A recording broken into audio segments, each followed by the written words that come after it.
Je reviens de dans 10 000 ans, de là où vivent les poètes, lorsqu'ils s'affranchissent du temps pour embrasser la vie complète. Là, on se moque des pendules, ricanant des balanciers, rythmant la vie depuis le vulve, négligeant le nombre de pieds. Tic, tac, tic, tac. Et il est l'heure. L'heure de quoi ?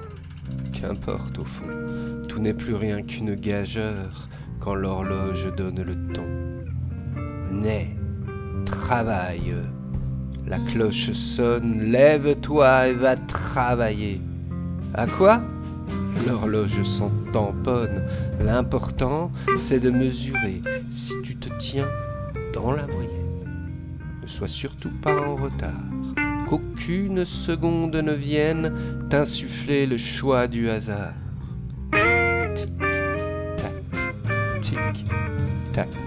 Là d'où je viens, rien n'importe plus que le silence qui, comme un creux entre deux seins, entre tic et tac se balance. Là s'exprime toute puissance dans l'infini de ses désirs, ignorant tout de cette absence qu'un temps abstrait fait advenir. Je reviens dedans 10 000 ans, là où l'on rit à pleine gorge, qu'on ait pu pendant si longtemps se plier au temps de l'horloge. Là-bas, dans 10 000 ans, il n'est d'autres fétiches que ceux que l'on brûle à la fin du carnaval. Les dieux y sont battus, pendus aux acrostiches, et font de beaux lampions pour la soirée du bal. Les temples, les mosquées, synagogues, églises sont pour leur qualité acoustiques requises. Bien sûr, on n'y prie plus, sinon pour inviter quiconque est de passage à entrer s'abriter, manger, se reposer, danser, chanter, crier, créer, peinturer, griffonner, graffonner, saxophoner, sculpter, marbrer, arabesquer, danser, valser, tanguer, roulis-bouler, filer, défiler, rêvasser, baiser, s'éterniser, s'abreuver, s'amuser, se cultiver, jouer, discuter, papoter, palabrer, étudier, bouquiner, forniquer, fructifier, foudroyer, déjeuner, digérer, dîner, souper, goûter, petit déjeuner, chier, pisser, rôter, pleurer, éjaculer, baver, se moucher, flatuler, se coucher, se lever, tournoyer, retomber,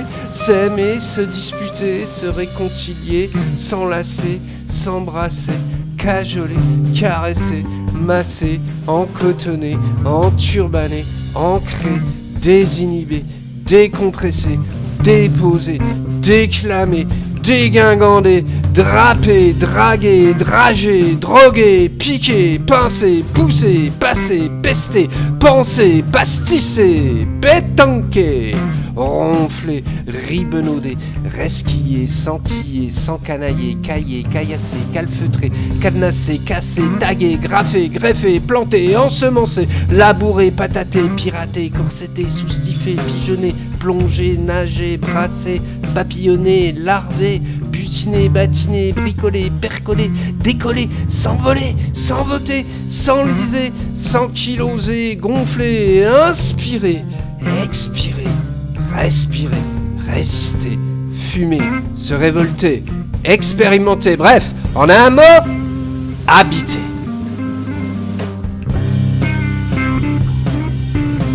Le clou du carnaval de l'an 10 000 est un char gigantesque, gargantuesque, titanesque, figurant tout un monde tel qu'on se le figurait 10 000 ans auparavant. Maintenant, un monde prétendant être le monde unique, universel, unilatéralement unifié, réductible aux lois mathématiques connues et inconnues, le modélisant dans son intégralité, de manière si parfaite, si objectivement indiscutable, que rien n'est censé y échapper. Tout doit indubitablement se conformer à ces lois transcendantales qui régissent ce monde unique, universel, unilatéralement unifié, et rien n'existe qui ne peut être quantifié, comptabilisé, informatisé, monétisé.